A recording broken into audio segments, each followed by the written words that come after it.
నా జీవితంలో నేను ఎన్నో కష్టాల్ని అనుభవించాను తులసి. కానీ ఈ ద్రోహాన్ని మాత్రం నా ఆత్మ అస్సలు అంగీకరించలేకపోతోంది.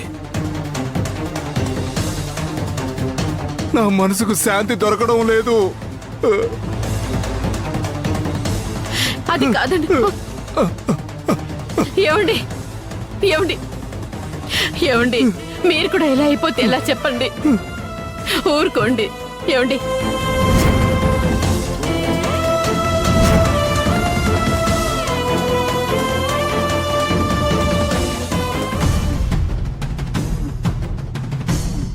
అమ్మా, నాన్న,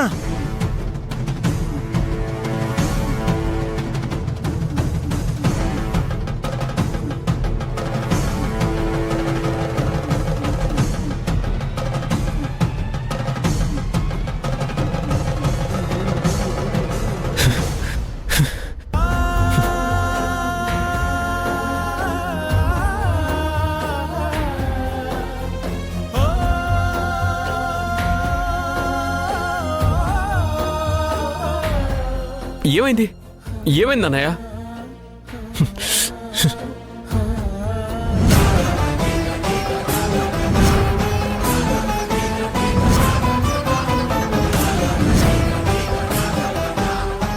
ఎవరు లేని దారుల్లో అత్తయ్య,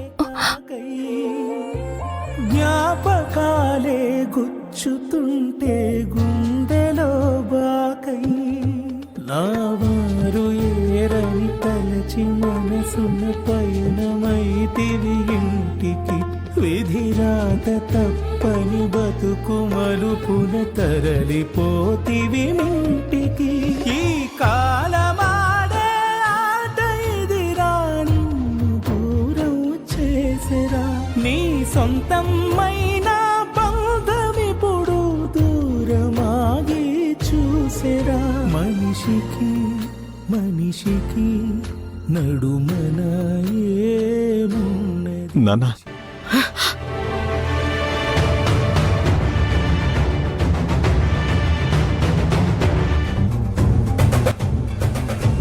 ఇక్కడ నా బాల్ ఉండాలి కదా, ఏమైంది?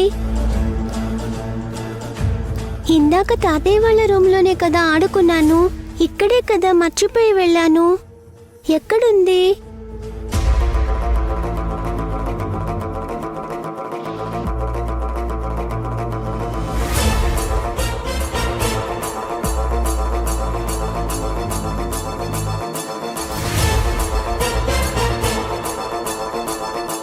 ఇదేంటి, ఏదో లెటర్లా ఉంది, పాత పేపర్లా ఉంది. అందుకే పడేశారు. పాత పేపర్తో చక్కగా రాకెట్ చేసి ఆడుకోవచ్చని ఈ పెద్దోళ్ళకేమీ తెలీదు. నేను ఆడుకుంటాను.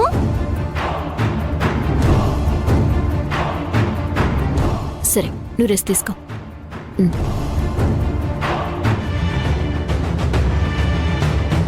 రేయ్, ఎందుకు వచ్చారా? మేం చచ్చామా లేదా చూడటానికి వచ్చారా మీరు? మీకు మాకు ఎలాంటి సంబంధం లేదని చెప్పడానికి వచ్చారా?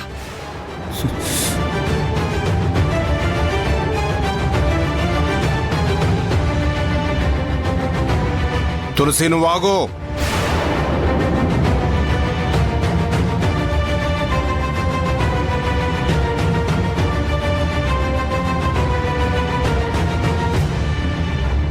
నీకు ఏ పని సరిగ్గా చేయటం రాదు. ఎదిగొచ్చిన కొడుకులు ఎదవ పని చేసి ఎదురుగా నిల్చుంటే మొహం మీద ఉమ్మేయాలి, లేదా మొహం పగిలేలా చెప్పు తీసుకొని కొట్టాలి.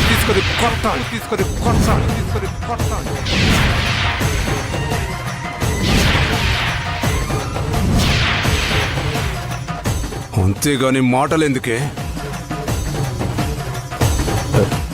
అది కాదు నాన్న, నేను నోర్మయ్.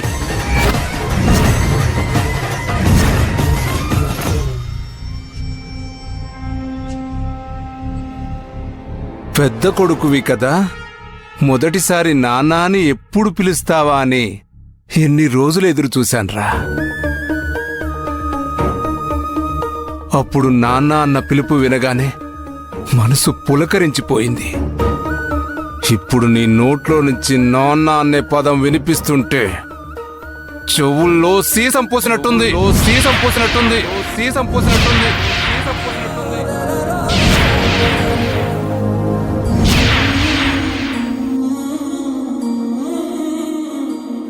పిల్లల్ని పెంచటం రాని పద్మనాభం అని ఊరంతా కోడే కూసినట్టుంది.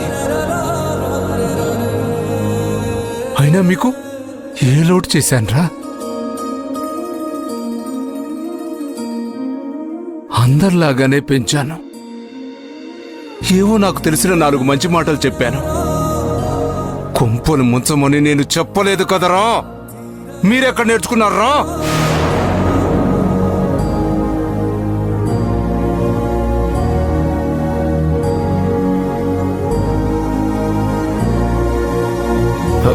నాన్న తప్ప అన్న ఇది కాదు. నువ్వు మాట్లాడకో. తప్పు గురించి తప్పుడు మనుషులు మాట్లాడే అర్హత లేదురా.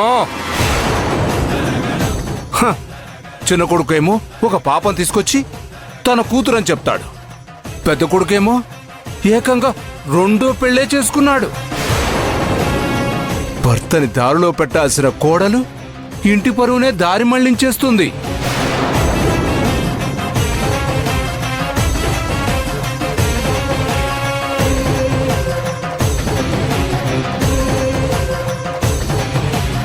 అమ్మ భూమి, ఎవరో ముక్కు మొహం తెలియని ఒక అమ్మాయిని ఎవరైనా ఇంట్లోకి రానిస్తారా? మేము రానిచ్చాం.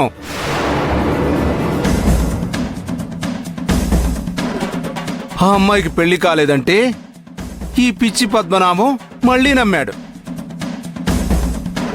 అందరూ నీ కొడుకు శ్రీరామచంద్రుడు అని అంటుంటే అలాంటి వాడేంటయ్యా, శ్రీరామచంద్రుడు లాంటి వాడేంటి, శ్రీరామచంద్రుడే అని గొప్పగా చెప్పాను.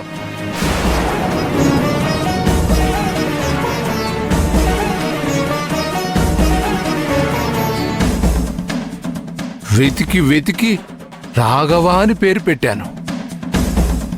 నాకంటే విలువ లేదురా. కనీసం ఆ పేరుకైనా విలువ ఇవ్వరా? సరే, నేనంటే పెంచాను అంతే. తులసి, నువ్వు 9 మాసాలు మోసి కన్నావు కదా, అప్పుడైనా చెప్పుండాలి కదే వీడు కరెక్ట్ వాడు కాదు, వీడికి ఆ పేరు పనికిరాదని. ఏమండి? ఇప్పుడు మాట్లాడమే. అత్తయ్య గారిని ఏమనకండి మావయ్య గారు. అనాలమ్మా, అనాలి. ఇద్దరు ఆణిముత్యాల్లాంటి పిల్లల్ని కన్నందుకు నేను దాన్ని చెప్పుతో కొట్టాలి.